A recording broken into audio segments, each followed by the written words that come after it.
Saudações, caríssimos amigos do Convergere. Sejam todos bem-vindos a mais um podcast. Eu sou o Bruno e eis que eu retorno para a virada da maré. E à minha frente está o... Rodrigo. E você sabe o que aconteceu com os guerreiros das Termópilas? Morreram todos. A cara de psicopata ao falar isso. A cara de alegria. Ai. Se você pegou as referências, parabéns. Você é uma pessoa de uma boa cultura. Se não pegou também, ninguém é perfeito. Exatamente. Então procure. Eu duvido achar isso pela fala. Então, bom dia, boa tarde, boa noite, caríssimos ouvintes.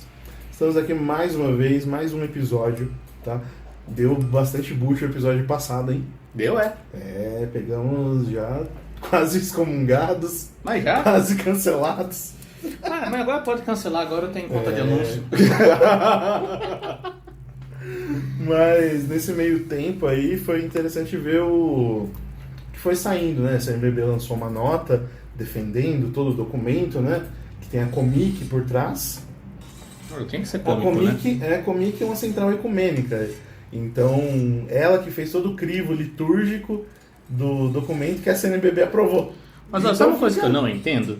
Nossa, mas assim, por ser tá escrito lá na nota, por ser um evento ecumênico, não faz sentido usar terminologias e coisas e nominações exclusivamente católicas.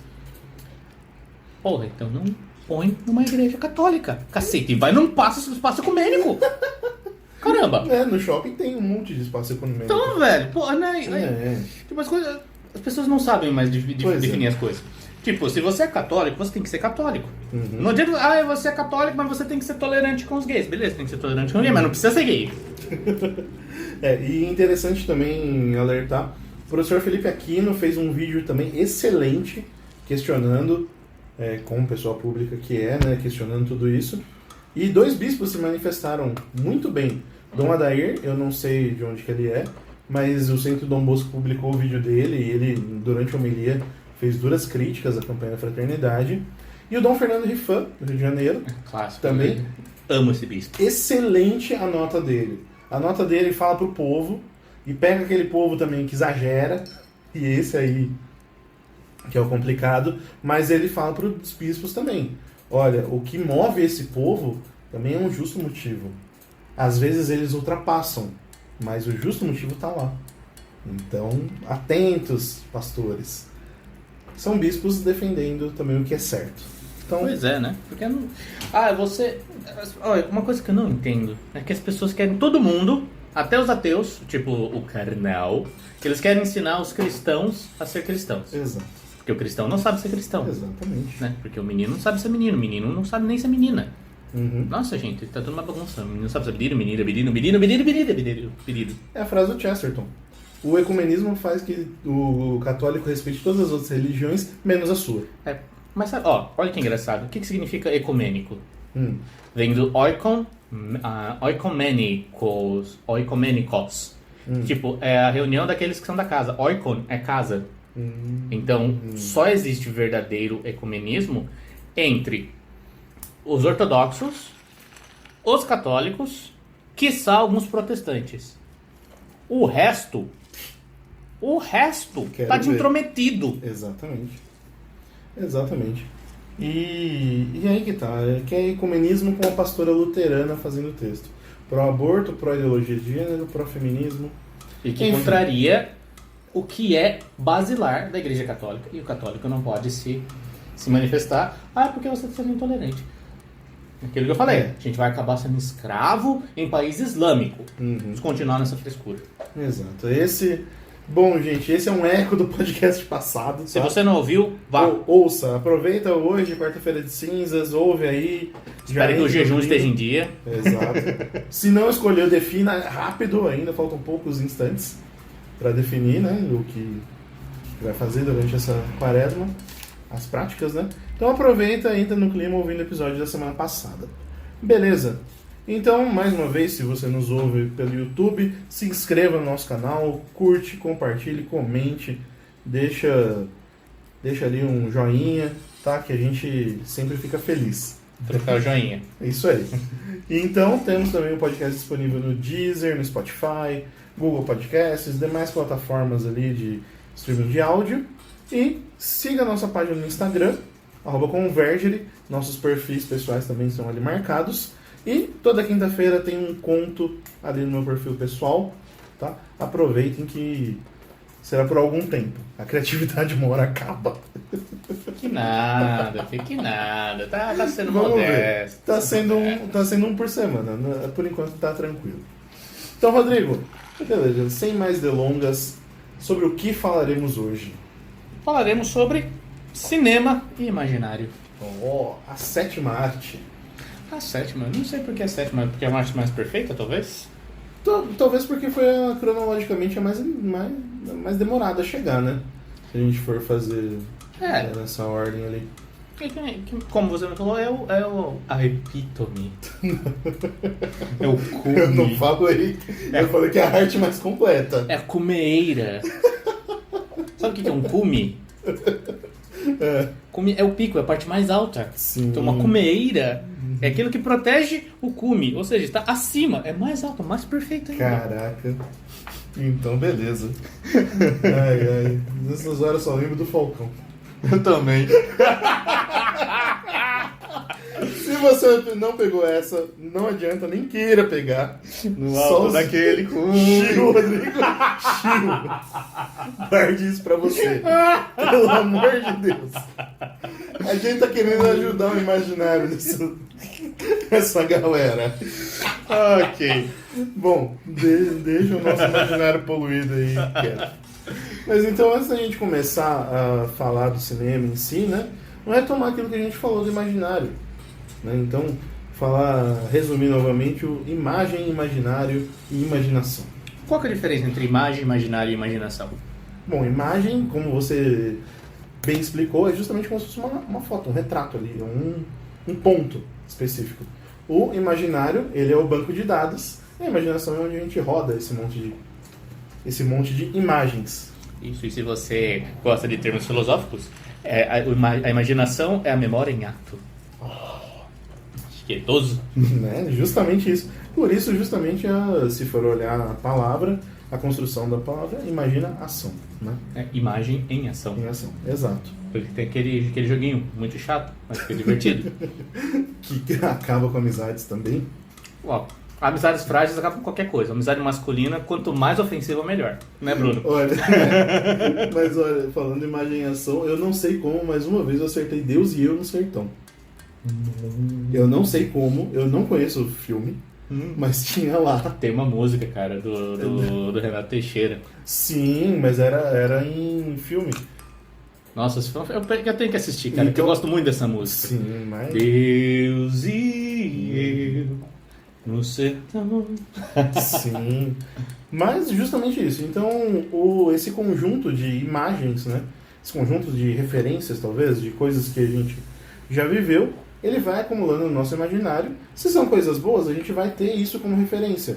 Se são coisas ruins, como o Falcão, que aqui nos afetou, justamente vão causar coisas ruins. Então, por isso que fala bastante dessa parte de educar o imaginário, tal, formar, para que ele tenha ele seja mais completo e seja mais útil para aquilo que a gente visa fazer. Por exemplo, os exercícios espirituais de Santo Inácio de Loyola. Tudo que vai ser feito ali na imaginação precisa ter uma referência. Quando você tem toda a descrição literária ali, ou seja, bíblica, vai pintando esse quadro, a sua imaginação vai funcionando melhor. Mas agora, que melhor retrato para meditar a paixão de Cristo do que o filme do Mel Gibson? Ele é excelente, é uma obra visual ali. É audiovisual, você consegue ver, ouvir, só falta sentir o cheiro para você ter essa experiência completa. E aí justamente isso que vai ser feito na hora de trabalhar o imaginário. Sim, e tem uma coisa sobre imaginação que eu esqueci, eu pensei em falar nos 2 últimos podcasts que a gente mencionou isso e falhou. Mas você já parou para pensar por que no Oriente, e em especial no nosso caso aqui dos judeus e dos cristãos ortodoxos, por que eles têm tanto medo de imagem e da imaginação em si? Porque essa história de trabalhar a imaginação, pô, beleza, Santo Inácio é espanhol, então é europeu, então já é ocidental. Sim. Acontece que no Oriente a imaginação é muito mais, entenda o que eu vou falar, gente, é mais obscena, do que o no Ocidente. Por que eles têm tanto ódio, assim, de fazer imagens, esse tipo de coisa? Porque é uma coisa obscena, tudo acaba se tornando algo mais carnal, de criar deuses e tal. Por isso que existe na Igreja Oriental a oração de Jesus e a questão da népsis, que é de você abrir mão dos seus pensamentos. Como assim abrir mão dos seus pensamentos, né? É abrir mão, na verdade, das divagações, que são as imagens que são loucas aí. Citando Santa Teresa, a louca da casa. Né? Tá, a louca, a doida do hospício. Agora, já no Ocidente, tipo os celtas, os vikings, os saxões, os francos, todas essas tribos, elas já tinham um imaginário mais purificado. Por quê? Porque eles faziam umas imagens muito mais próximas à natureza, aquela coisa mais concreta. Né? Não era só deserto. Eles tinham uma riqueza maior. Você compara, por exemplo, as mitologias, você já vê muito mais coisa, né? A mitologia grega ela é realmente obscena, mas é diferente da mitologia céltica, da mitologia mais nórdica. Elas têm mais significado, são mais bonitas. Né? Tudo bem, tem coisa que é ridícula, tipo as montanhas são os ossos dos gigantes derrotados. Mas beleza, tem mais a ver do que... Né? Exatamente. Era o que eles tinham de referência, né? Sim, e assim, aí, quando é bom a alimentação... Né? Exatamente. Então, sabendo disso, é o trigo puro, né? Quando a gente fazia... Mas sabia que já deu treta esse lance do trigo puro, né? O Ítalo, né? Eu vi a resposta dele aí, se você não sabe, nem pesquise. Não, mas sinceramente eu não concordo com o Ítalo, mas eu entendo por que ele fala aquilo e entendo o pessoal que tá tretado. Sim. Beleza. Mas, enfim... Então falamos do cinema. Então o cinema é uma grande arte, né? Uma arte do belo, se a gente for olhar assim, né, professor? Tá aí uma grande dúvida que eu sempre tive. Qual que é a diferença entre arte e arte do belo? A arte do belo, ela tem um motivo explícito ali. Então, o que é a arte do belo, para que ela serve? O que ela faz? Ela faz propender ao bem e ao verdadeiro, mediante ao belo, ou fazer afastar do falso do mal e falso mediante o horrendo. Entendi. Então acaba tendo essa característica transcendental. Exatamente, ela vai além. Tá. Então a arte do belo ela sempre traz isso. E as outras artes? As outras artes elas podem ser pagãs. E são artes. Tá, então aquilo que é pagão necessariamente não é belo. Então, não necessariamente. Tá.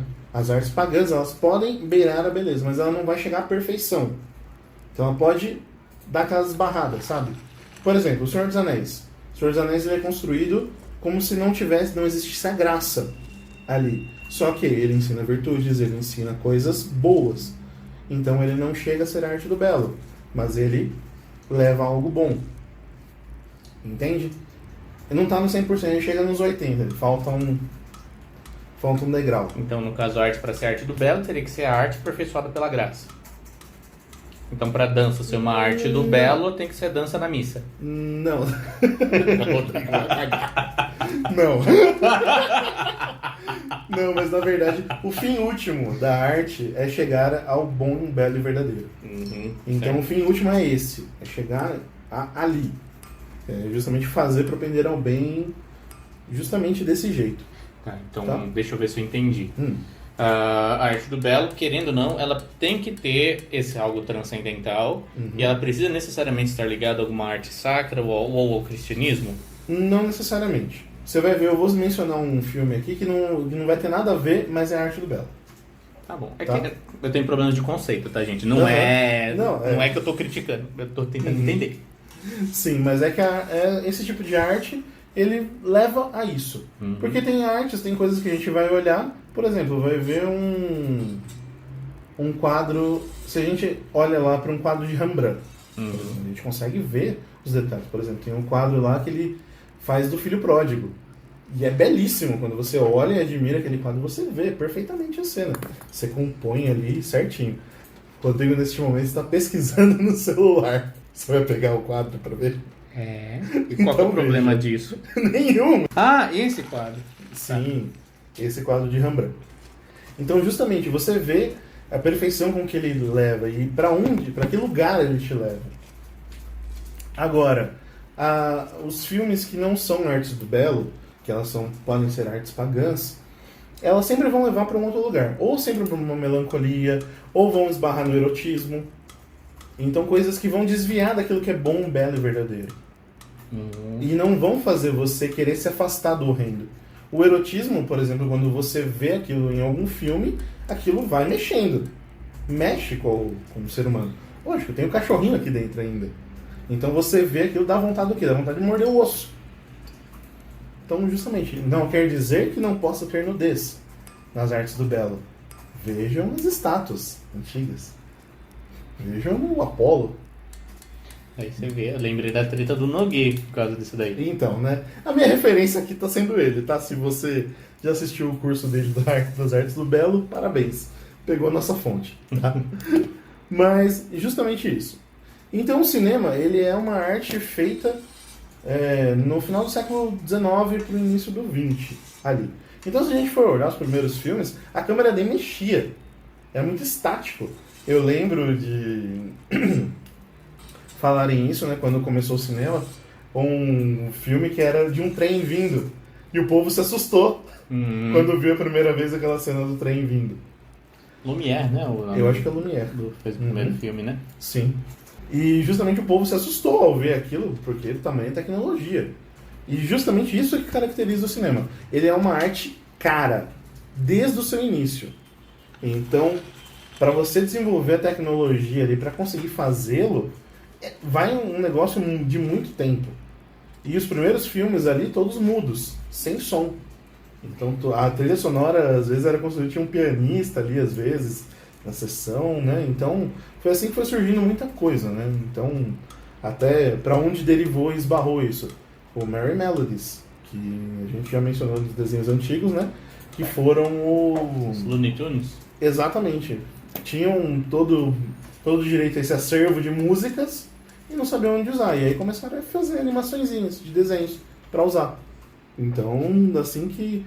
Eu acho que o final aí que todo mundo conhece é o Pica-Pau cantando Barbeiro de Sevilha ali, do Fígaro. Então, esse já é a conclusão de tudo isso. Mas ele não é do Merry Melodies. Merry Melodies... Ah, é dos Looney Tunes, mas é a mesma galera. O Walter Lantz também conseguiu algumas músicas, então foi tudo junto.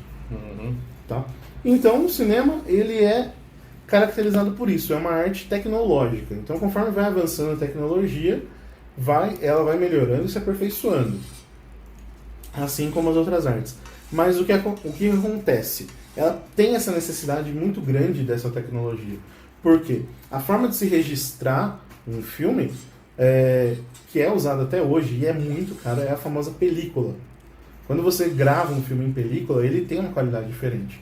Hoje, com software, não sei o que, você consegue fazer e simular isso, gravando de forma digital. Porém, é aquele tal negócio, o analógico supera o digital. Isso na música, quem toca guitarra sabe. Vou fazer o quê? Vou comprar uma pedaleira cheia de efeitos, ou vou comprar cada pedal analógico ali, que cada um faz uma coisa. Então, você tem essas opções. Mas no cinema acaba sendo isso. Hoje, gravar de forma digital é muito mais barato. Só que a película tem uma qualidade ali que, se você assistir, você fala, meu Deus, é muito bonito. E a película, ela é feita para ser assistida no cinema. Então, as TVs de hoje, que todas têm 4K, 8, 12K, sei lá, elas tentam reproduzir o que seria mais ou menos a película ali traduzida, né? Isso explica então por que com a projeção no cinema a imagem sempre fica diferente. Sim. E outra, nem sempre é película. A maioria dos filmes que a gente vai ver hoje é digital simulando digital. A película. Ou somente digital, que nem tentam fazer simular película. Por exemplo, acho que o último filme que eu vi que foi lançado em película, e era difícil achar cinema que tinha você vê, a tecnologia avançou tanto que não se tinha mais o projetor para transmitir um filme em película. Foi Os 8 Odiados do Tarantino. Quando saiu, o Tarantino, ele fez lá, gravou todo o filme em película e queria que fosse em película e não 60 quadros. Porque também, o que acontece? O cinema, como que ele é feito o vídeo? É uma sucessão de fotos, São várias fotos que vão passando ali. É uma reprodução do pensamento que a gente pensa da mesma forma. Exatamente. O normal são 24. São 24 fotos por segundo. O Tarantino, ele gravou em, eu não sei se foi 60 ou se foi 80 quadros por segundo. Que aí dá uma nitidez muito melhor. Então hoje, se você quer ver isso no exemplo, abre um vídeo em 4K no YouTube, vai ter lá a opção, né? 4K 60 FPS, frames per second, é justamente esse FPS. Então quadros por segundo. Justamente para que você tenha essa imagem melhor ali. E você vê um filme desse em película. E outra, o filme foi construído com uma trilha sonora do Ennio Morricone. Aí, já, meu Deus, é uma experiência única. Então, assim, eu tive a possibilidade de vê-lo em São Paulo, então é outra coisa. Você vai em cinema raiz mesmo, aquele que o chão cola de Coca-Cola que tinha ali. Espero que seja só de Coca-Cola. Não, era cinema saudável. Enfim, então, o cinema ele tem essa característica, né? E por ter essa característica, por ser algo audiovisual, ele pode englobar todas as outras artes. Oh, meu Deus! Então, a literatura, ela entra para que, de repente, você faça um roteiro, você pegue toda essa carga e, de repente, representar um livro em forma de filme, transformar essa mudança de mídia, né, e contar essa história de um outro jeito. Você tem o teatro, você tem a encenação dos atores ali, interpretando e mostrando as personas, né, as personagens, e contando essa história. Você tem a pintura, porque tem justamente a figura do diretor de fotografia, que é aquele que decide o ângulo de câmera, que como vai contar essa história. Você tem também a arquitetura, que pode construir os cenários, coisas belas que já te façam remeter a esse tempo, né? Se a gente for ver filmes de época, são sempre mais difíceis, né? Porque o tempo vai passando, as coisas vão envelhecendo, vai tudo sendo modernizado, e não se tem mais lugares assim, né? Então, por isso que tem bastante filme rodado na Europa ali, que mantém certas tradições. São prédios bons que ainda estão lá. Algo a acrescentar? Hoje eu sou a orelha, hoje eu tô ouvindo. Então, beleza. Então o cinema consegue englobar tudo isso. E aí que tá, a gente falou das artes do Bell e tal. Então, justamente nesse ponto eu quero citar alguns diretores, né? Eu não tenho um vasto conhecimento de cinema como arte do Bell, mas alguns daqui eu conheço. Então, o primeiro que eu queria indicar é o Akira Kurosawa. É um diretor japonês. Ele cura quem? Kurosawa. Nossa, doente? Uhum. Ou ele cura isso na sauna? Nossa! Tá gripado, né? Covid, cuidado. Então eu queria indicar o filme Céu e Inferno dele, que o professor Carlos Nogueira ele indica realmente que é um filme muito belo. Mesmo Akira Kurosawa sendo budista, ele consegue fazer um filme quase perfeito ali. Mas ele é budista mesmo ou é shintoísta? Bom, o professor Carlos falou que é budista. Então é minha referência aqui. Tá bom. Frank Capra também, esse eu acredito que o Rodrigo conhece. Zappa? Não. É o Capra. Esse fez a felicidade não se compra. Ah, legal. Legal. Pelo menos esse aí a gente recomenda. Tem no Lumine. Lumine, vocês poderiam estar patrocinando este episódio. Sim. É uma pena. Tem no YouTube também. O bom é que a maioria desses filmes são antigos, então direitos autorais já foi. Então pode ter... Já caiu para domínio público já há algum tempo. Então, esse A Felicidade Não Se Compra é fantástico. É um filme belíssimo, ensina... Hot dog! Ensina muito o que nós católicos, nós cristãos, devemos pensar. Então, mostrando realmente ali toda essa história, né? Tá? E o Alfred Hitchcock também, que é um filme que o professor Carlos ele diz como quase perfeito, com uma analogia celeste ali, que é um corpo que cai. Cara, eu nunca assisti esse filme. O duro é que, assim, a gente está acostumado com filmes muito rápidos, que a história vai fluindo e tal. Então, esse é o problema que a gente vai ter ao assistir filmes do Hitchcock. Eles são muito travados, muito devagar, tal. É algo bem lento. Mas a gente vai chegar nessa problemática aí na hora de falar um pouquinho mais pra frente. Então, esse Um Corpo que Cai, ele é fantástico. Que ele conta justamente, para quem assistir, tenta pegar os valores cristãos e pegar que história bíblica que ele está contando ali, tá?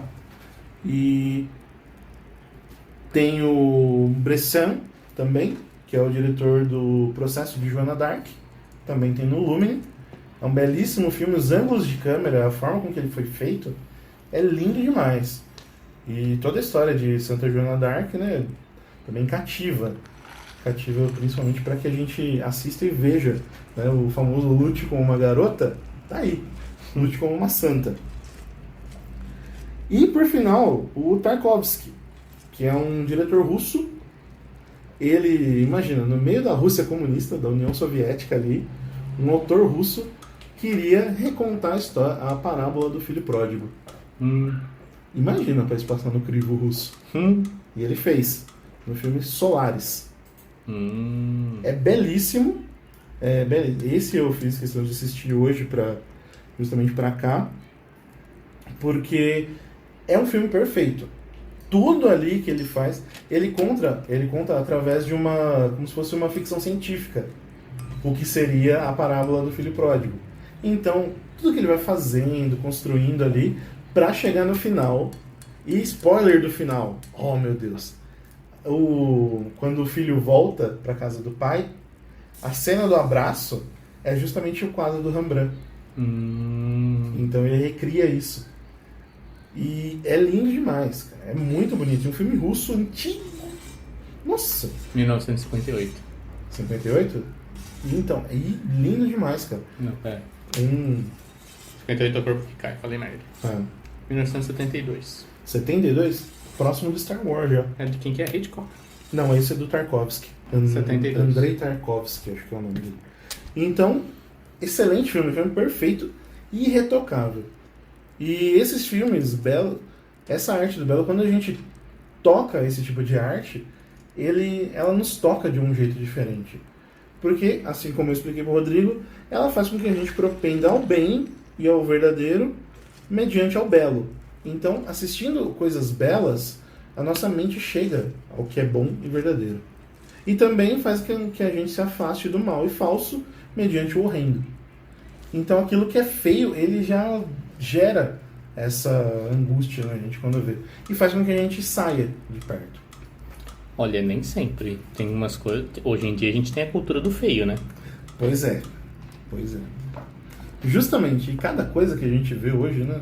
Mano, eu sou do metal. Nada ganha do metal. Então, justamente, vamos entrar nessa parte do feio. O que acontece? A gente vê hoje que tudo tem ficado mais feio, tudo tem ficado muito mais rápido. A cultura do fast food, ela explica muita coisa. Porque não é só na hora de comer, é na hora de consumir qualquer coisa. Nos Estados Unidos hoje, se você quer comprar um negócio na Amazon, você compra até determinado horário e chega no dia. Hoje aqui tem alguns lugares isso? Aqui em casa. Então, tem coisas que você consegue comprar e chegar no dia, cara. Comprar pela internet e tal, pagou. Você nem lidou com dinheiro, porque é o cartão de crédito. E aí chega o negócio, você só lida nem com o entregador. Então, nos Estados Unidos entregam de drone. Então, veja, é esse o ponto. O negócio tá muito... Subiu num patamar que a coisa tá difícil. E falando, quando a gente chega no cinema, a coisa fica muito mais tensa. Por quê? O cinema, ele é uma arte no qual quem assiste, quem consome, na maioria das vezes é passivo. Então você senta lá e assiste. Então vai sendo despejado conteúdo, e você tá lá e deixa isso passar. O Rodrigo até fez uma ressalva na hora que a gente estava combinando a pauta, né? A menos que você assista como os náufragos, né? Mas aí... Aí é outra história, né? Ou com o exercício do Olavo. Também. Então, o que acontece? Por isso o cinema é uma arte de fácil assimilação. Então você olha lá e tá vendo que vem, tá sendo bombardeado de informação. Seja ela visual, seja ela musical, seja ela sonora da conversa ali. E tudo aquilo tá acontecendo e vindo. Então o que acontece? Quando a gente vai assistir um filme, quando a gente vai comer algo um pouco mais complexo, de repente, sei lá, uma comida complexa, vamos pensar. Estrogonofe. Mas o verdadeiro, ou um bife... Feito em casa. É. Mas, por exemplo, um turducken. Sei lá que diabo é isso. Beleza, é um peru É tudo de quem? É um peru recheado de pato, recheado de frango. É. Mas tem que gourmetizar até tudo. Não, mas aí que tá. Eu tô falando... Falta um pouco de mortadela, pô. Não, mas é justamente isso. Algo complexo. Algo complexo. Ou chegar no McDonald's e falar, mano, manda um Big Mac aí. Um Big Taste.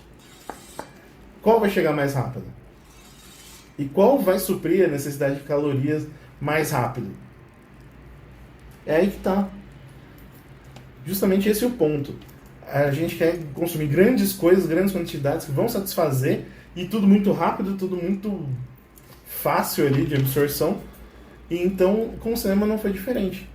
Então a gente vê decaindo a qualidade dos filmes, a qualidade dos roteiros. E com isso chega nesse tempo de hoje, que o que mais tem é filme de herói. Qual que é a relação dos fast food com o herói? Satisfaz o interesse ali. Porque tem-se uma geração que não tinha isso antigamente, e aí você oferece com uma roupagem nova, tem tecnologias para apresentar tudo isso, algo complexo, com aspas. Entre aspas.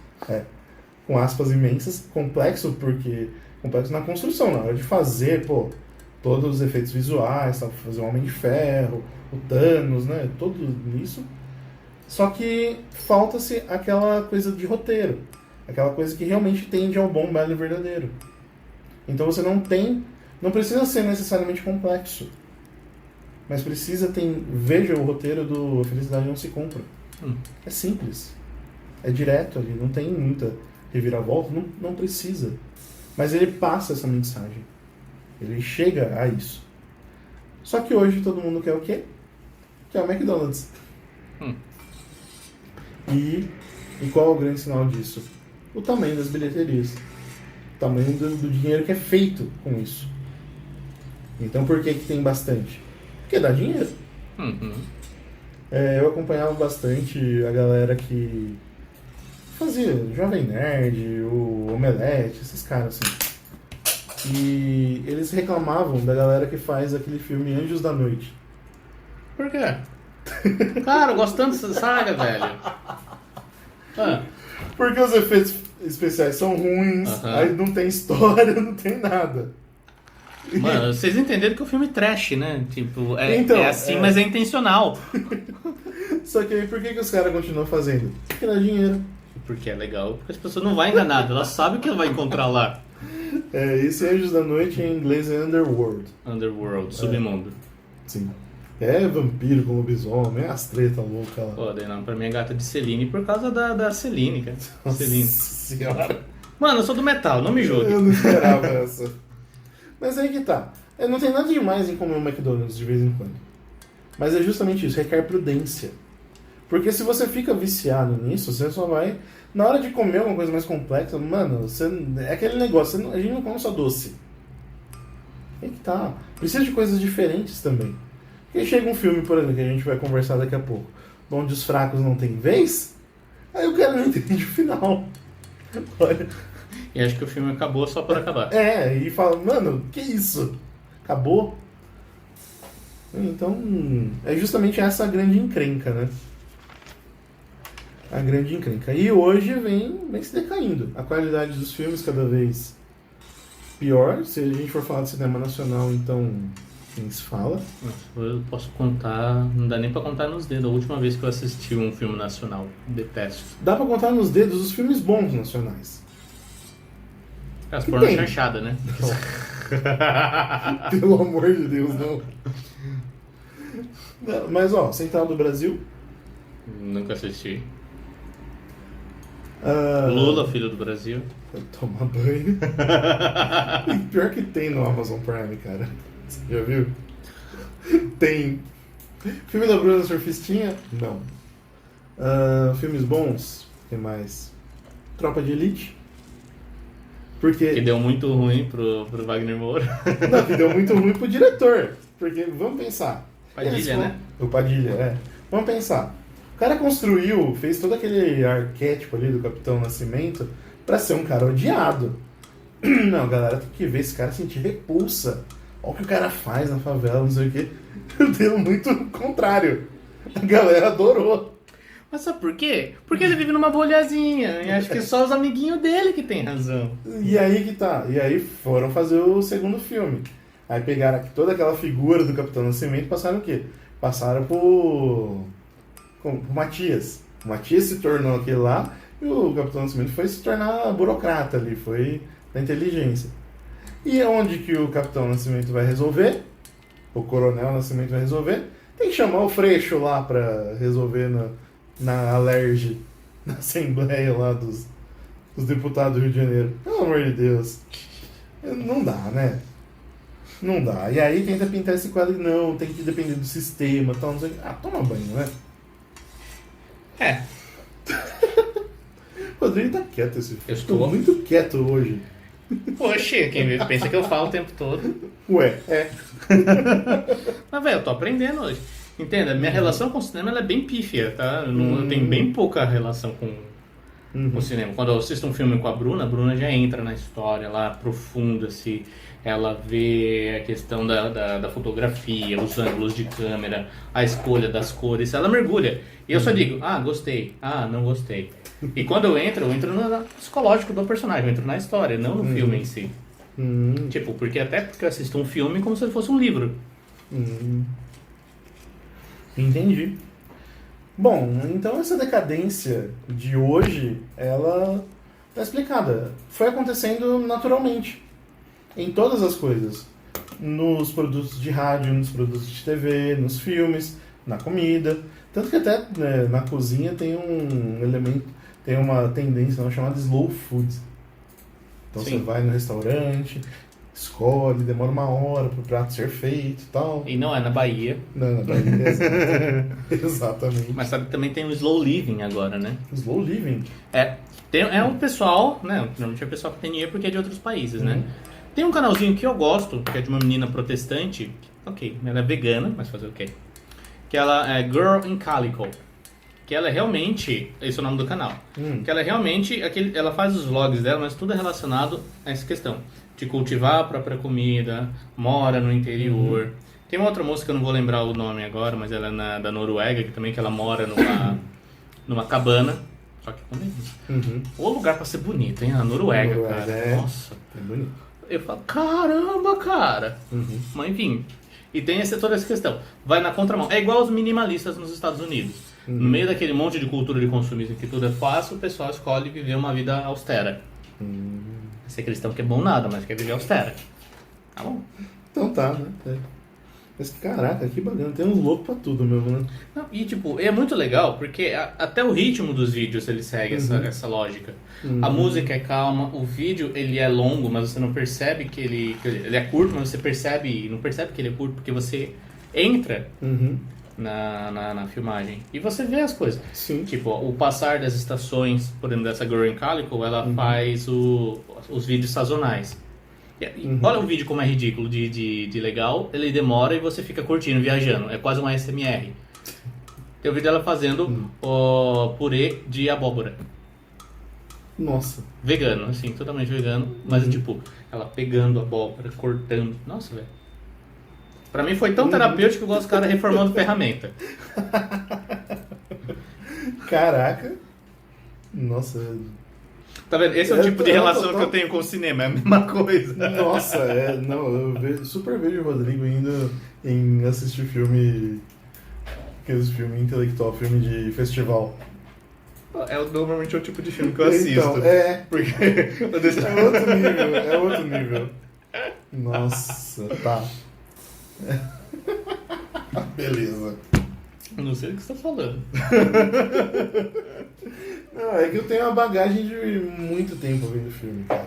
Até fui fazer Eu fui comparar com uma amiga nossa, freira, que teve problemas com filmes e tal, que já partilhou com a gente.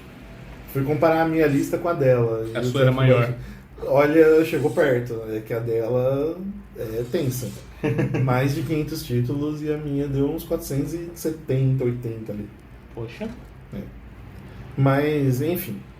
Então, o que acontece? O cinema, ele precisa ser usado com uma prudência muito grande. Por ser algo assim muito rápido e de fácil assimilação, então você corre o risco de ficar preso nisso, né? E hoje, qual que é a tendência? Onde isso chegou? Netflix, Amazon Prime, o Disney Plus agora, o HBO Go, também tudo que tem. Telecine Play. Exato. E esse streaming que você vai lá, próximo episódio, próximo episódio, próximo episódio, próximo episódio. Impulso. O que você está consumindo é muito fácil de digerir. Por mais complexo que seja a criação na hora de fazer, mas na hora do produto final é um Big Mac, cara. Tá feito lá, industrializado, totalmente pronto ali. O que tem de natural? É difícil.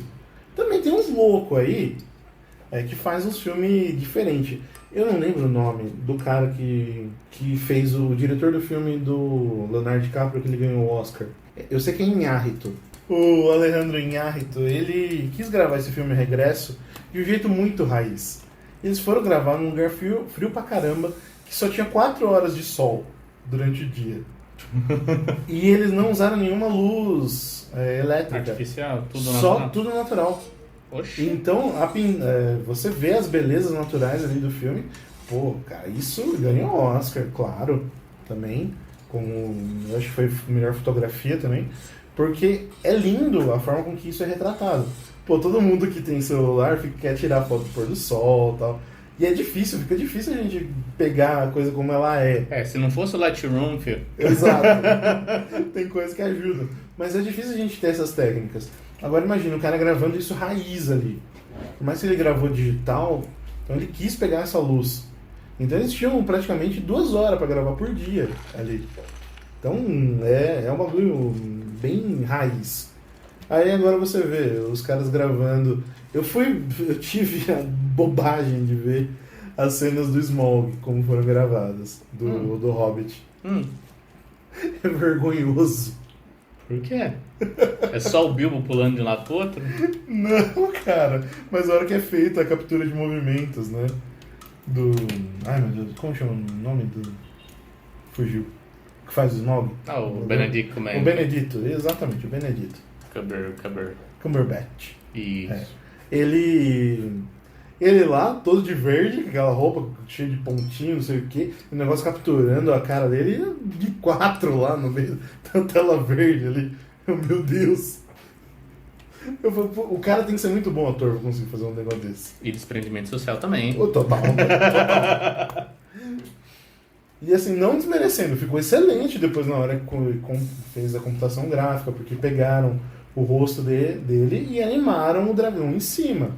Então tem toda a interpretação dele. Mas beleza, sabe? Mas é irreal. E aí que tá.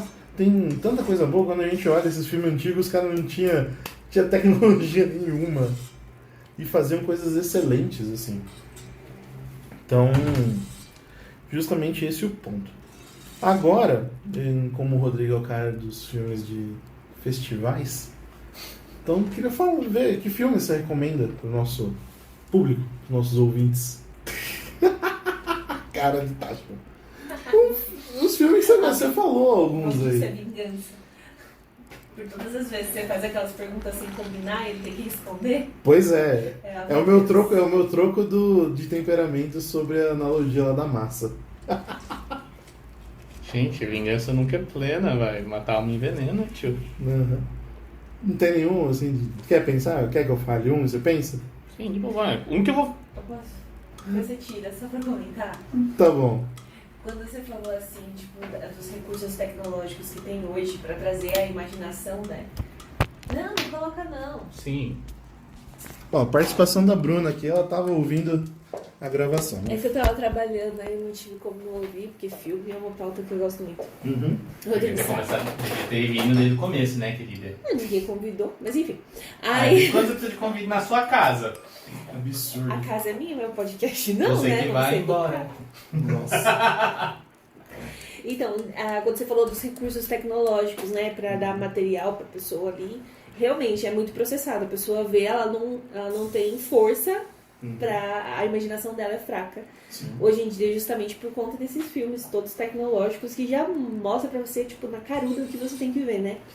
Tava lembrando do filme do Mágico de Oz, Ah, o primeiro? o primeiro. Do disco Com aquela- do Pink Floyd. É. Com aquele recurso tecnológico maravilhoso da época, Nossa, que você conseguia ver as linhas penduradas. O Leão. Eu assisti esse filme quando eu era criança. Uhum. E assim, pra mim era um leão. Uhum. Pra mim era um furacão aquilo, entendeu? Pra Exato. mim o tijolo era amarelo. Por mais que o filme seja branco e preto, era uma estrada de amarelo. Então assim, tipo, porque a minha imaginação na época era muito desenho, obviamente, mas como a gente tinha pouco recurso, e a gente ganhava muito livro ilustrado, então era muito livro ilustrado, com muito desenho, tinha várias, nossa, um monte de coisas assim, nesse sentido de desenho, de revista e tudo mais. Então assim, quando eu assistia esses filmes, eu conseguia ter essa imaginação, não sei se por temperamento ou, sei lá, por característica particular, sempre fui muito imaginativa, não sei nem se existe essa palavra, mas assim, hoje eu vejo assim, desses filmes, quando a gente vai sugerir, por exemplo, até mesmo pro grupo de jovens, vai e assiste lá a Canção de Bernadette. Ninguém dá conta, por quê? Filme branco e preto, uma linguagem difícil, né, um português que foi traduzido, né, mas enfim, e a pessoa não dá conta e ela acha chato e ela não consegue assimilar aquilo, justamente por quê? Pelo mesmo motivo que muita gente não gosta de vinho seco. Porque não tem aí o paladar pra isso, Não né? tem um docinho. Não tem o paladar pra isso e não tem, tipo, o que é fácil, né? Justamente pra isso mesmo, né? Então, assim, quando vocês falaram do Lumine no começo, né? O Lumine tem um monte de filme, assim. Um monte de filme, assim. Tem A Felicidade Não Se Compra, que é um paralelo de um filme que tem agora... eu não vou lembrar o nome do filme, mas tem vários filmes que tem com essa mesma temática, tipo, assim, Dinheiro Não Compra Felicidade, tem, sei lá, coisas basicamente na mesma linha, né? Que falam mais pop é o Diabo Veste Prada, né? Que a pessoa se dedica a tanto trabalho que anula a si mesmo. Então, tipo assim, tem filmes bons, mas esses filmes com recursos tecnológicos, eles meio que minam a imaginação. Mas, se você usar de forma moderada, digamos assim, né? Tipo assim, a gente pode comer McDonald's? Pode, mas não todo dia, entendeu? Eu acho que seria material para você, por exemplo, conhecer até mesmo os mistérios. Vou falar um negócio, mas se for heresia, eu assisti. Por exemplo, foi assistindo X-Men Evolution. Nossa. Foi assistindo os filmes da Marvel que eu comecei a entender um pouco mais a questão de Deus ser onisciente. Porque é uma coisa fora do normal, né? Sim. Sobrenatural. Gente, esse gato. Então, assim, foi vendo esses filmes de ficção, assim, que eu comecei a ver, porque tem realmente coisas que são muito fora da casinha mesmo, né? Mas, por exemplo, assistindo o Doutor Estranho, lá na explicação doida dele, eu falei, nossa, imagina um ser que tem a consciência de tudo. Eu não tinha, tipo assim, eu não tinha essa noção que Deus tinha consciência de tudo. E assim, o jeito que eles mostram com as tecnologias e tudo mais, dá pra você, tipo, falar, caraca, né? Nossa, realmente, Deus, ele sabe realmente de tudo. E tudo é muita coisa. E aí, então, tipo assim, é um material interessante ter. Mas assim como, por exemplo, A Felicidade Não Se Compra, O Banquete de Bernadette, esses outros clássicos, é importante ter também. Sim. Às vezes até mais importante do que esses outros tecnológicos, né? É aquele negócio, a gente acaba gostando mais de comer doce, e aí quer comer doce sempre. Exatamente. E essas coisas de fácil, era justamente o que aconteceu comigo. Esses filmes de herói e tal, eles satisfazem uma certa necessidade que a gente tem dessa parte fantástica e tal. Eles têm alguns roteiros escritos, coisas pra aprender, mas pegam o quê? Pegam um fã. Ou a nova geração que tá vendo, nossa, tal, o Homem de Ferro e tal. Poxa, pra quem lia quadrinhos antigos, o Homem de Ferro era um Zé da esquerda. Sério? Você sabia lá de o quê? 2 histórias no máximo, que era o Diabo da Garrafa e olha lá. É que não era o tempo, né? Então, e aí o que aconteceu? Ele se tornou o maior nome. Sim. Então pega os velhos que lia os quadrinhos, eles são pegos por isso. Mas, e isso satisfaz, porque não tinha naquela época e tal. Se for ver as séries que tinham lá, nossa, a série do Hulk, que tinha. O Lu Ferrino. Meu Deus! Aí vocês viram que eu fiquei de tabela agora, né? Vou continuar de plateia. Tô adorando isso. Não, Bruna, desculpa, puxa a cadeira aí, vai. Agora bem, já adentrou o papo, que agora tá na hora de falar das dicas, falar das sugestões. Here comes a new challenger! Eu mencionei que você assiste sabendo todas as coisas de fotografia, você analisa as cores. Então vamos fazer uma errata, tá? Eu não sei todas as coisas, eu sei coisas que são bonitas. O que é bonito eu reconheço. Mas as coisas que você me chamou a atenção, por exemplo, quando a gente assistiu a trilogia lá do vidro, eu não tinha percebido a questão das cores. Foi você que abriu meus olhos para aquilo. Que o corpo fechado era tudo verde. Daí o do Broken? Não, Broken é o era segundo. roxo. Não, tô falando da sequência dos filmes. O segundo chama Broken, Split, né? Split. E depois o Glass. Fragmentado. Isso, esse é amarelo. E o Glass, que é o roxo. E cada hora que precisa de trilha sonora do Prince, né? Nossa. Purple Rain, Purple Rain. Mas tem umas coisas muito legais, por exemplo, o filme 1917. Gente, que filme massa, que direção massa, nossa, muito top. Muito tudo bom. massa e... Tudo bom, tudo de bom. Eu adorei aquele filme, é muito bom. E realmente, tipo, o trabalho também que eles tiveram pra pegar a luz do dia, pra poder fazer aquele negócio sem destoar. E ao mesmo tempo deixando tudo meio, tipo, nublado, tipo, meio azul, meio tenso, meio aquele mistério e tal.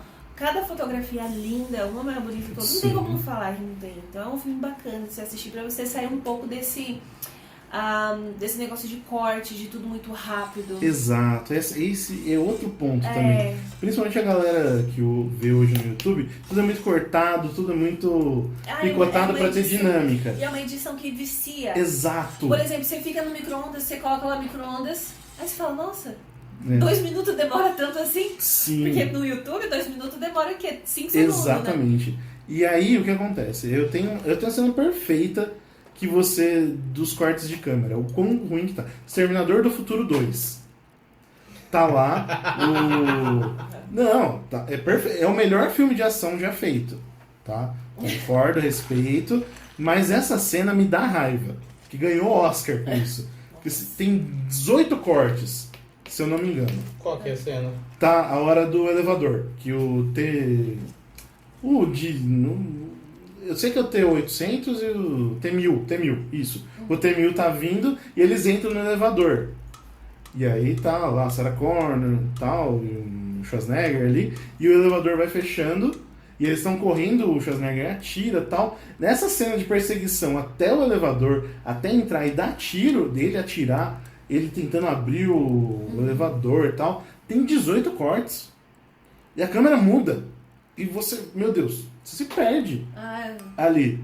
Faz sentido pra brincar, montar esse quadro? Faz. Mas é muito corte. E outra, você olha aquilo e fala, meu Deus, o seu cérebro vai tentando entender aquela cena e remontar tudo. É muita coisa. Então, mas daí eu te pergunto, não seria justamente proposital por ser uma cena de ação? Porque cena de ação, tipo, tiro vindo daqui, tiro vindo dali, tá uma loucura. Uma loucura, então talvez seja pra passar justamente isso. Eu entendo. Igual, por exemplo, eu comecei a assistir com o Rodrigo quando a gente tinha Netflix algum tempo atrás, o American Horror Story. Nossa, Foi no dois Prime. professores de inglês fica complicado a gente aqui. Foi no Prime, não foi no Netflix. Ah, é verdade, foi no Netflix. A edição daquilo, você não fica pelo menos com um mínimozinho ali de cagaço, um negócio. Ele é construído pra isso, Ele né? é construído pra dar medo. Igual Sério? você fica com, tipo assim, suspense. Não é medo, entendeu? Mas você fica meio apreensivo, dá Sim. desconforto. Uhum. O objetivo dele, tipo, é um horror mesmo, de desconforto. Então você fica... qual que é a função da arte do belo? Se afastar do que é falso e mal. Ah, me pelo afastei horrendo. total. Porque eu Então, sou- São as noções humanas. Exato. Mas em comparação também, cena de ação. Também na Netflix, Demolidor. A série do Demolidor. Primeiro episódio, ele tem uma cena que a câmera fica presa ali. Ela fica no mesmo ângulo. Eu esqueci como que é o nome desse termo em inglês. Eu vou inserir aqui magicamente na edição. Plano sequência. Tá? E aí o que acontece? A câmera ela vai seguindo, ela não muda o ângulo. E aí a cena do corredor. E é uma baita de uma cena de ação que ele vai lutando com os caras batendo nele e não muda o ângulo. É muito Vai bom. indo lá e vai indo. Eu lembro dessa cena. Não tem corte. Era um corredor estreito de várias portas, assim. De 1 minuto. Cena com 2 a 3 Foi minutos. muito bem feito. Totalmente longa, totalmente muito bem feito, que a câmera não muda. E ele passa justamente isso, porque ele tá no corredor fechado, não para de vir gente, o cara não enxerga e ele sai dando Tipo assim, porrada. e é muito legal porque você vê, tipo, ele começa ali com um pique e tal, aí você vê ele se cansando. E apanhando, sangrando. Você vê ele se cansando. Sim. Então é uma cena muito bem feita. Cena com take único, sempre eu sempre gostei muito mais do que Tipo do isso. corredor da prisão da cena do Punisher, Bunny, né? como é que é o nome? Do Justiceiro. Também no Demolidor. Exato. É o mesmo esquema. É o mesmo esquema. Por quê? Fizeram isso na primeira temporada. E aí tem também, ainda na segunda temporada, tem uma cena do Demolidor também. Só que ao invés de ser o corredor, ele sobe uma escada. E aí, enfrentando gente, é porrada, e a câmera vai indo, seguindo. Isso é muito da hora. E isso é muito bom, e isso na hora de você construir fica sensacional. Lembra do trem vindo, o primeiro filme ali, Lumière. Olha o bicho vindo, velho. O bicho vindo. É perfeito, trilha sonora. O povo saindo correndo. Olha o bicho vindo, o bicho tá vindo, velho. Olha o bicho vindo, velho. Melhor. Então, um filme que eu mencionei, que o Rodrigo até elogiou, não sei se você assistiu, Bruno, mas é Onde os Fracos Não Têm Vez. Não. Que é o filme lá com O cara do cabelinho que no fim da conta tá matando todo mundo. Nossa, eu lembrei do Laranja Mecânica agora. Não, Você vai puxa o ver. elenco aí. É o Tommy Lee Jones, amor. Você lembra? É o quem Tommy Lee Jones fazendo o papel de Tommy Lee Jones, É porque... que ele só faz isso, xerife. Aí, como chama esse ator espanhol? Ele ganhou o Oscar. Eu quero ver o Rodrigo falar o nome do... Javier Bardem. Isso, Javier Bardem. Esse mano. Bardem. Bom, qual que é o nome do Thanos, que é o cara que faz o cara que acha o dinheiro, Esse ator. do bigodão? Nossa, não lembro. Esse ator fez um personagem uma vez que eu peguei um ranço dele. Você vê como ele é bom. Nossa. Não, ele é excelente, Não, o ele Javier tem Bardem. cara desses personagens loucos. Quem que é o que o... Josh Brolin. Ah, Como que é o nome dele no... no filme? Pronuncia ele. Eu nunca consegui falar. Lulin Moss. Eu nunca Ele consegui é... falar. Ele é o que? Irlandês? O Josh Brolin? O É. ator? O ator. Não, é um personagem. O personagem não sei, é americano. Então, né? Ah, o que Llewellyn. é esse filme? O que é esse filme? É. E o Josh Brolin, pra quem não sabe, ele é o Thanos, né? Sim. Nos heróis. Bom, o que acontece, né? Resumindo o filme. O Anton, ele faz um grande roubo lá, ele tá com dinheiro, e aí acaba sofrendo um acidente e tal, de carro, e deixa o dinheiro no lugar. Acaba tendo que sair, tá tudo ferido, tudo lascado. E aí quem acha esse dinheiro é o Josh Brolin. E aí fica essa corrida do dinheiro. E esse cara é um assassino, assim, sangue frio total, é um psicopata. Ele não usa uma arma de bala normal. Ele usa uma arma de pressão. É o jeito que mata boi em abate grande. Nossa. Dá um tiro de pressão. Então é ar comprimido. Ah, E aí, o filme inteiro é ele perseguindo e tal. E o grande X do filme é como acaba. Porque de repente aparece o Josh Brolin morto, o dinheiro some, o Anton bate o carro, não sei o E que. nenhum dos dois fica com dinheiro. Não, e aí ele sai todo manco lá levando dinheiro e termina com uma baita de uma imensa cena do Tommy Lee Jones falando lá na delegacia e com a mulher dele, né? E aí. Não entendi nada desse filme, mas eu É quero. justamente isso. Eu quero. A gente assistiu, mano. Eu tô tentando lembrar alguma coisa, mas eu não tô. Mas a grande metáfora do filme, o que significa? Esse dinheiro é o mal. E uma vez que você pega uma coisa ruim, o mal vai atrás de você. É. E aí. É a grande moral. E aí o porquê do final do Tommy Lee Jones, né? Eu não gosto do nome onde os fracos não têm vez. O No Country for Old Men, ele significa muito mais. Ele faz essa relação. Isso não é um país pra velhos. Não tem lugar mais pro velho. Por quê? Diante dessa história tenebrosa, o Tommy Lee Jones, ele olha aquilo e ele lembra das frustrações dele com o pai dele. Ele olha para aquela história e fala, meu Deus, quer dizer, eu preciso me aposentar. Não dá, o velho não consegue lidar com um negócio tão sanguinário assim e não consegue mais lidar com a vida, com o horror que se tornou a vida. Essa é a grande metáfora do filme. Só que aí que tá, a pessoa fica presa no quê? Fica presa no que tá vendo, não vê as E entrelinhas. não transpõe, né? Não transcende, não vai além. É. Então, é aquele negócio, beleza, então vamos lá pegar o Big Mac por um molho de ostra. Sabe? Então a pessoa não vai reconhecer. Não dá. Então, Tem uma galera que quer gourmetizar realmente tudo, né? Eu vi isso muito nesse filme da Mulher Maravilha, 1950. Esse novo. 1984. Esse que saiu. Força da mulher, força feminina e não sei o que. Sabe que era uma forçação de barra assim também. Porque, tipo, não era tudo isso. Uhum. Um filme bacana, um filme de herói.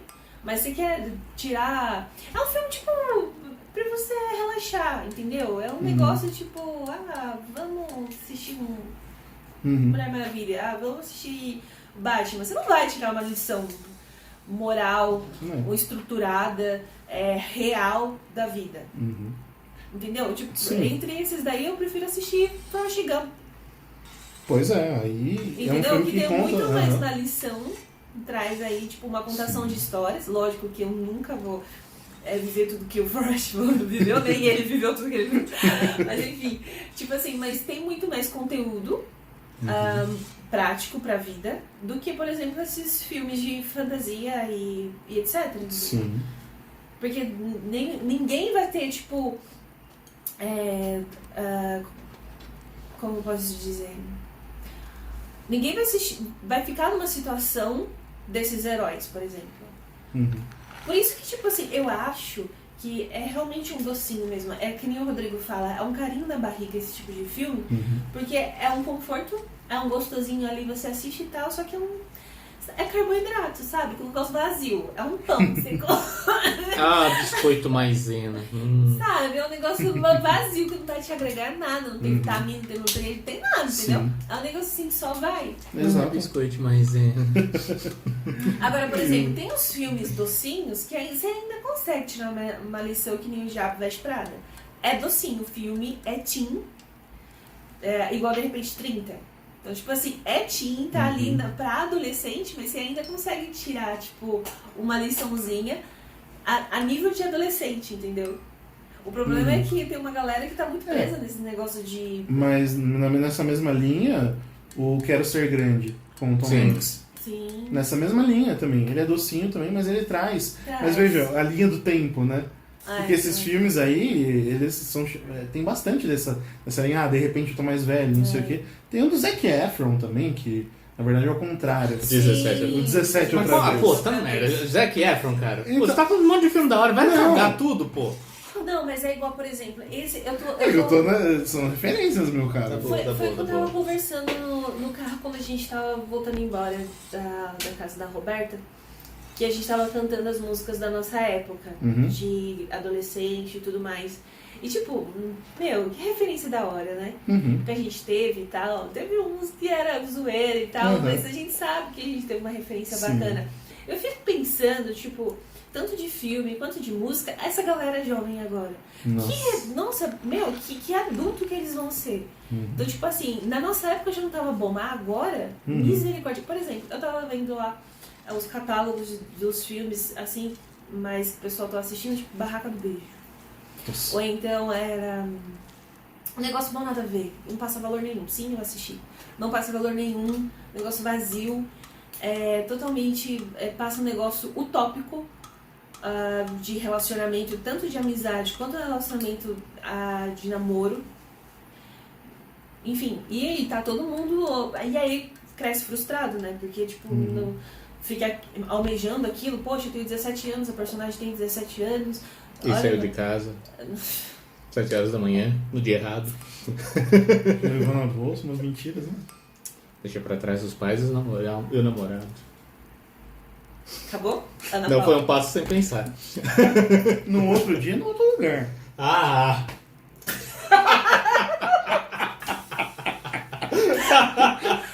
Ai, meu Deus do céu.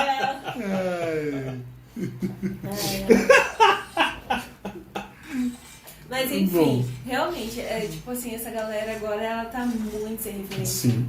Tá Sim, total. Nem vou ter entendido isso daqui. A nossa Pneu de carro canta. Tchura, tchura, tchura, tchura. a nossa também já não foi lá grande coisa, não foi Já a... não foi? Mas olhando em comparação com o que tem hoje, ela parece um oásis no meio do deserto. Não, sem dúvida. Total. É um oásis no meio da fossa, né? Bom, então tá, né? No meio do Dória. Bom. Foi pesada essa assistiu. Caraca. Não, mantém. Não, vai Gostei. manter. Gostei. O Mar de Dória. É. Eu aprendi com uma youtuber que ela não pode falar bosta nem merda, ela usa Dória, que é a mesma coisa. Pois é.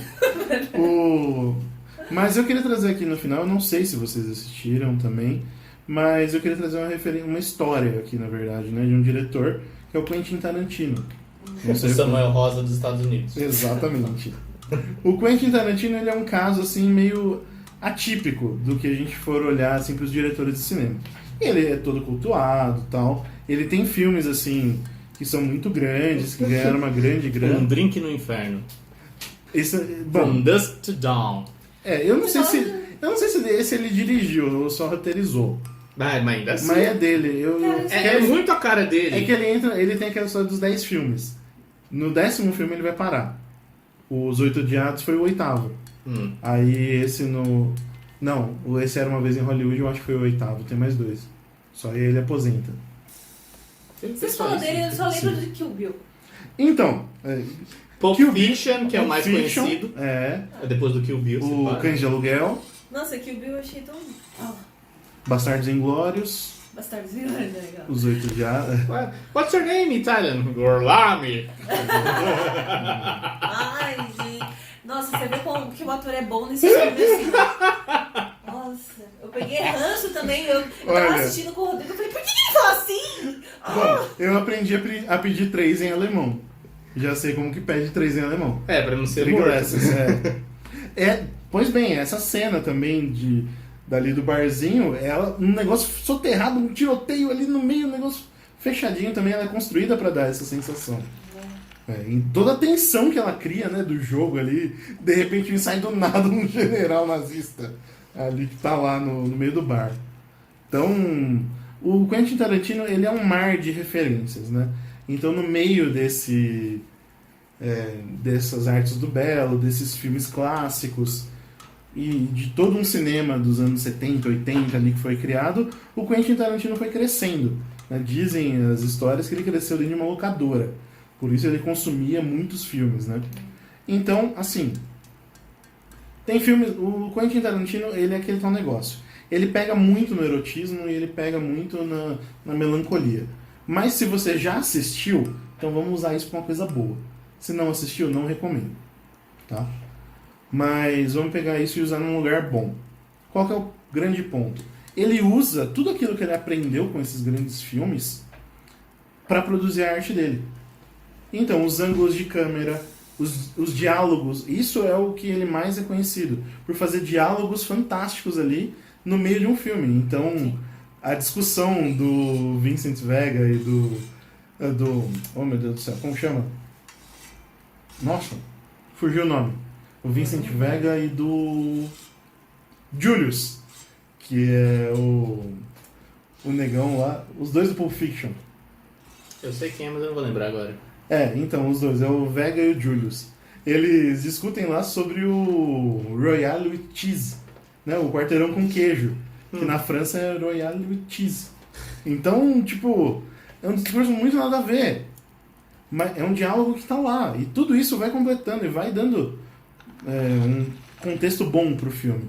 Tem esse último filme dele também, o Era Uma Vez em Hollywood, que ele põe... É muito bom. É muito bom. A cena do Bruce Lee lutando, né? Todo babacão lá. Falando, esses punhos estão registrados como armas. E toma um pau do Brad Pitt. Do Brad Pitt. Samuel Jackson e o outro... John Travolta. Do John Travolta. Mas é Vincent Vega e o Julius, não é? Os personagens. Foi muito legal. Deixa eu fazer. Eu tava vendo uma entrevista do Brad Pitt com o Leonardo DiCaprio. E aí eles falando assim, perguntando pro ator, perguntando pro diretor, esqueci o nome, Tarantino. Como eles queriam, como que o Tarantino queria que eles construíssem o personagem. Aí eles falaram assim, só 2 atores no Hollywood que fizeram muito sucesso, mas que agora estão ficando velhos e ninguém quer contratar. Aí eles olharam pra cara do outro, tipo, a gente mesmo? Vocês mesmos. Tipo, exatamente tipo vocês são agora, entendeu? Sim. Faz isso aí. Tipo, a gente mesmo. Mas, e aí, você vê, tudo isso ele usou pra construir e pra recontar uma história que aconteceu. Sabe ai, desculpa, cara, tô cortando muito. Um diálogo muito bom, que eu fiquei de cara com esse diálogo, foi do... Eu acho que a galera não... Mas pra mim fez sentido. O do Leonardo DiCaprio com aquela atriz mirim. Pode crer. Nossa, na hora que eles estavam conversando ali, eu falei, cara, que vergonha alheia, meu tempo ali, tipo, nossa, que... Não, mas é o do Leonardo DiCaprio ou o do Brad Pitt?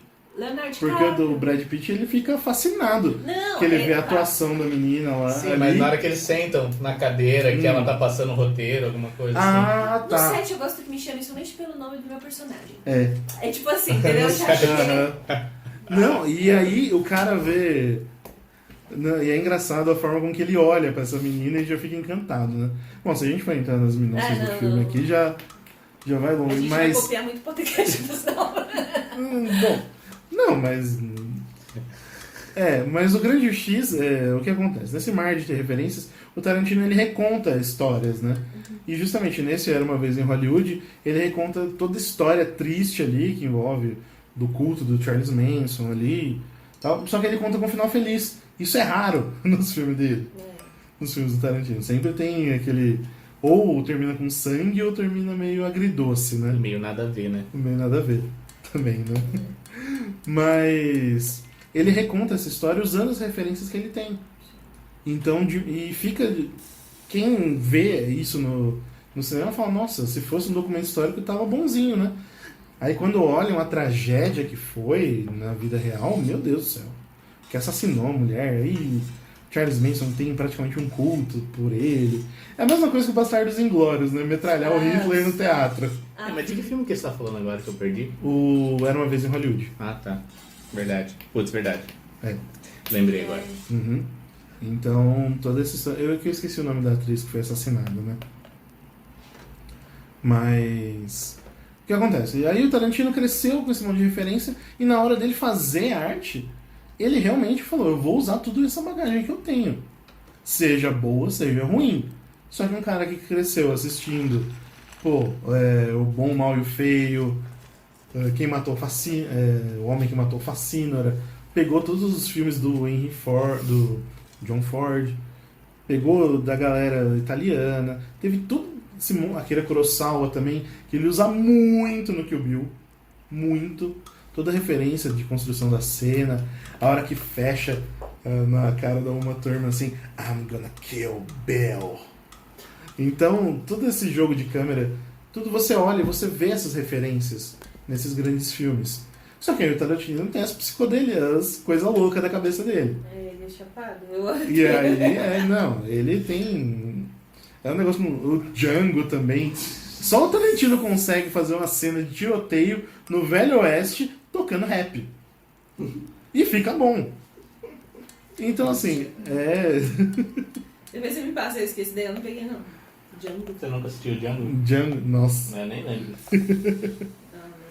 Mas, assim, vale a pena pra quem já tem isso no imaginário, colocar num lugar bom e ver essas referências. Mas é aquele tal negócio, não olhar essa enciclopédia que é o Tarantino, mas olhar o índice, de onde veio tal coisa, tal. Porque daí, pegando essas referências, tem muita coisa boa. E essa coisa boa que vai ajudar o imaginário a crescer. Que é justamente o nosso propósito com esse podcast de hoje, né? Posso Ajudar. fazer uma indicação? Só que Claro. é um filme, só que é uma animação. Que é muito bonito. Na verdade, é uma série. E assim, falando de beleza, na hora que falo de beleza, eu lembro dessa série, que é Violet Evergarden. Violet Evergarden. É um anime. É um anime. Uhum. Mas assim, não é um anime clichêzão. Tem uns clichês de anime, mas enfim. É. Mas assim, Japoneses é fazem japonês. muito bonito. É uma pintura, realmente. Uhum. É uma pintura de tão bonito que é esse anime. E o propósito, e o final que ela traz, realmente é a jornada da Violet, tentando descobrir o que é o amor. O que é o amor. E durante todos os episódios, ela vai passando por vários tipos de amores. Então, assim, ela tem o amor de um pai por uma filha, passa também pelo amor dos irmãos, passa pelo amor de mãe, que essa pra mim foi tensa, essa daí. A mãe tá morrendo e chama a Violet pra escrever, ela é uma escritora de cartas. Autômata de autodigitação. É isso daí. Ela Depende da tradução. é uma escritora de cartas. E aí ela é contratada por essa mãe que tá morrendo. E a filha, na época, não entende nada e fica muito triste, porque a mãe começa a passar mais tempo com a Violet do que com ela mesma. E aí a Violet vai embora e a mãe morre. E a filha fica culpando a mãe por, nos últimos momentos, ter passado tempo com a Violet e não com ela. E aí ela percebeu, essa filha começou a receber cartas da mãe, dessa empresa da Violet, todo aniversário. Então, assim, a mãe escreveu 18 cartas até chegar aos 21, mais ou menos. A idade da filha dela, todos os dias. Que era o que a Violet estava fazendo. Aí é tenso, viu? Porque aí vou te dizer que cai no cisco do meu olho. Mas aí, e é muito legal porque, tipo, vai mostrando os vários tipos de amores. E assim, e cada desenho, cada episódio, a música é muito boa. É só instrumental. E é muito bom. Tipo, às vezes são cordas. A maioria das vezes são cordas e algumas outras que tem um teclado mais profundo, assim. Nos episódios mais tristes tem um peso mais do teclado. E você vê, tipo, o casamento de tudo realmente. É aquilo que você estava falando, né? O filme é realmente a arte mais completa. Tem ali a pintura das paisagens lindas que eles colocavam. Tem a própria música. E tem a história em si, todo o enredo. Que faz com que a gente consiga tirar daquilo uma lição, como se fosse uma parábola, sabe? Que você consegue tirar uma lição. Nossa, é fantástico, eu gosto muito desse... A Paixão de Cristo é bom em todos os sentidos. Sim. E assim, a Paixão de Cristo, ela foi feita, tipo, fotografias, sabe? Tudo que foi baseado também, pegando os lindo. escritos de Beata Ana Catarina Emmerich, né? Sim, mas é tipo Também... assim, com o olhar da arte mesmo. Tipo assim, realmente fotografias. Naquele momento da agonia, na hora que Cristo pisa na cabeça da serpente, é uma fotografia ali, porque tem todo um significado, né? Sim. Em nenhum momento existiu aquela serpente, mas enfim... Sim. É a licença poética também ali de criar. E outra, como foi um cuidado na hora de fazer essa obra. Também ia recomendar a Paixão de Cristo, principalmente por conta de uma cena também que a Madre Caritatis mencionou quando a gente fez o exercício a primeira vez, que é o seguinte: quando Pedro nega a Cristo, eu ia falar dela. Ele sai todo atormentado ali. Quem é a primeira pessoa com que ele vai ter? A Virgem Maria. E aí fala, eu não sou digno e tal. Na hora e- que ela vai tocar ele. Ela toca, eu não sou digno. E justamente isso, você volta pra Cristo e olha pra mãe, e aí fica constrangido. Eu sou suspeita de falar de São Então, Pedro, porque... Todos somos. Nossa, é sensacional. Mas assim, realmente, tem essa parte. Tem a parte que quando Nossa Senhora meio que se encosta, né? Porque ela não consegue ver tudo que Sim. tá acontecendo. Aí ela meio que toma uma coragem, né? Pra ir até Cristo logo quando ele cai. E essa cena é muito bonita. O take que eles colocaram lá da infância Sim. também é muito bonito. Provavelmente, muito provavelmente, aquilo deve ter acontecido real. Porque toda mãe vai de socorro ao filho, né? Quando cai, enfim. E o take no final que virou clássico e virou... Nossa, o Mel Gibson foi um diretor assim sensacional. Que obra-prima. Porque, olha, tem aquela parte daquela gotinha do céu caindo no chão e fazendo aquele terremoto. Fala assim, né? Uma lágrima de Deus. Eu imagino Deus pai O céu chorando chora. ali, entendeu? Tipo assim, a dor do filho, né? Então, assim, eu imagino realmente aquela lágrima, aquela gota, né, da chuva ali, que seja realmente uma lágrima de Deus pelos pecados da humanidade e por tudo que Cristo fez, né, por amor à humanidade. Tem essa cena, tem a cena que pra mim também é uma pintura, que é uma pintura mesmo, Pietà. Sim. Que é sensacional. Muito, É uma muito. escultura. O Pietà é uma Uma escultura. escultura, isso, uma escultura. E tem duas Pietà, não sei se que o Michelangelo fez, né?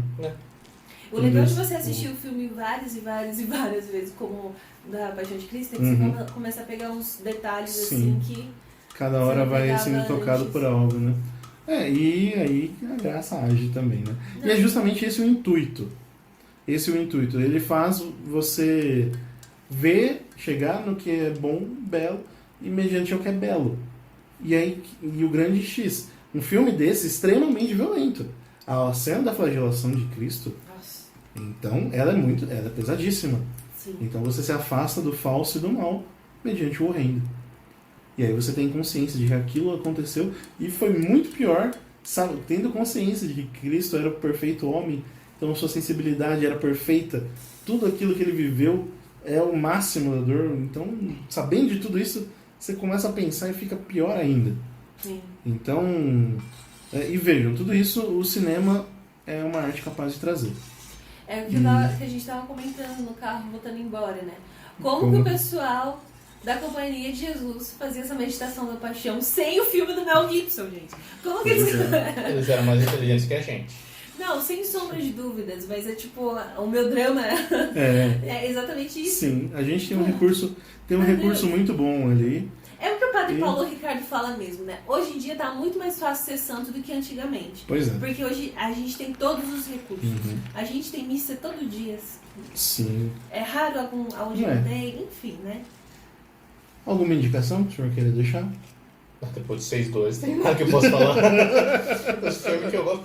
Tem um filme que eu gosto bastante, mas esse é um filme pra homem normalmente, né? Que é o Verdade e Honra, que é aquele filme que a gente assistiu, que é do pessoal falando da dignidade de um soldado na Segunda Guerra, que ele desceu pra salvar, pra ajudar o pessoal que tava num... O bicho tava pegando no Vietnã, foi no Vietnã, foi a Segunda Guerra não, no Vietnã. Daí beleza, ele foi, salvou meio mundo e acabou morrendo. Daí conseguiu uma medalha, mas não era a medalha top, era um reconhecimentozinho ali. Daí vai toda a história, tudo que permeia todas as pessoas que nunca tinham visto ele. A presença dele ali e as atitudes dele marcou de tal forma a vida desses soldados que, sei lá, 30 anos depois, quase 40 anos depois, eles lutaram para que ele ganhasse a bendita Medalha de honra. Condecoração. eu queria lembrar o nome da medalha, mas tipo, é a medalha top, que quase ninguém ganha. É uma honraria de maior grau. Porque Assim. é realmente muito bom. E os filmes, claro, Até o Limite da Honra, que é muito bom. O do cozinheiro, mergulhador, que você falou? Não, esse daí é outro. Não, Esse aí é o Homens de Coragem. achei isso seguinte. Homens de Honra, perdão. Esse também é bom. Tem Até o Último Homem. Sim. Até o Último Homem. que é o Limite da Honra, é aquele da Demi Moore. Sabe aquele que ela é uma Sei. SEAL? Então, eu gosto muito desse filme, cara. Sim. Porque, realmente, aí você vê, aí não tem essa história de igualdade não, filho. Poxa, eu conto aquela pena. Eu quero indicar o Escafandro e a Borboleta. Nossa. Escafandro da Papillon. Justamente pra essa galera que gosta do... E em seguida, 1917. Mas como que chama aquele filme que a mulher mata o cara lá? Ah, tem vários. Tem Não, vários. que o cara pede eutanásia lá, que tem... Tem como se fosse a primeira vez? Não, Não. como se fosse a primeira vez. Não. É do Adam Sandler. Nada a É ver. do Adam Sandler. Eu sem você, ou eu depois de você, alguma coisa assim. Como eu era antes de você. Como eu era antes de você. Justamente isso. Esse do Escafandro e a Borboleta é o lado bom. É a versão boa. Mas assim, eu indico esses dois por conta do sentido da vida Uhum. e da missão. Então, o Escafandro e a Sim. Borboleta assistam. E depois assistam 1917. Que é a questão mesmo da missão e do sentido da vida. E de como a sua vida, independente do que você possa fazer para mudar ou não, tem situações que você consegue mudar, tem situações que você não consegue mudar. O que acontece quando você completa a missão? Não pela missão em si, mas pelo sentido da vida mesmo. Bom, agora posso? Pode terminar agora, deixa. Sobe a música do Condado, que eu vou falar de Senhor dos Anéis. Mais uma vez. Ai, tô cansada. Não dá, esse filme ele serve... Ele é um retrato mais belo de uma obra literária belíssima. Então, é história contada ali de uma forma, não vou dizer tão boa quanto, não vou dizer melhor, mas de uma forma diferente. Tem certos pontos que são melhores? São. Principalmente não ter o Tom Bombadil. Isso é maravilhoso. Isso é gosto pessoal dele, tá? Não, isso... Há pessoas que gostam. Tipo eu. Justamente quando você conta e você vê aquela beleza nos 3 filmes, que todo mundo se choca até as premiações, os Oscars que ganhou, justamente por conta dessa beleza retratada no Condado. E é interessante de ver que até hoje, lá na Nova Zelândia, onde foi feito Hobbiton, ali, é um lugar para visitação. Então você consegue ir lá e visitar o set. Porque é uma obra fantástica, é uma obra belíssima, completa, e realmente ela transcende a simples história que ela está contando, levando para algo bom, belo e verdadeiro. Quando você olha ao final do 3º filme, todos se ajoelhando perante os hobbits, perante aos menores. Vocês não devem se ajoelhar perante ninguém. Nós ajoelhamos porque sabemos o quão fraco vocês são e o que vocês realizaram. Então, e aí os hobbits sabendo que eles não são dignos de nada disso. Então, é belíssimo. É um filme tão bom, merecido em tantos finais quanto tem. Então, assistam. São essas nossas indicações. Assistam essas que a gente mencionou no começo também, do professor Carlos Nogueira, que tem das artes do Belo, mas a gente vai tirando coisas boas também no meio da cartola. Beleza? Beleza. É isso. Obrigada pelo convite de última hora. Tá. E de nada, vocês Então- ficaram sem me ouvir. Bom, vocês ouviram a outra metade do Rodrigo dessa vez, né? Bom, pessoal, é isso aí. Obrigado por nos aguentarem até aqui. Valem as recomendações até o final. Deu 1h30. Legal. Tá. Vai Eu vou editar. E nem picotar. precisou passar pelos filmes de festival. Que hora só. Enfim, é isso aí. Um abraço, fiquem com Deus e até a próxima. Tchau, tchau, tchau.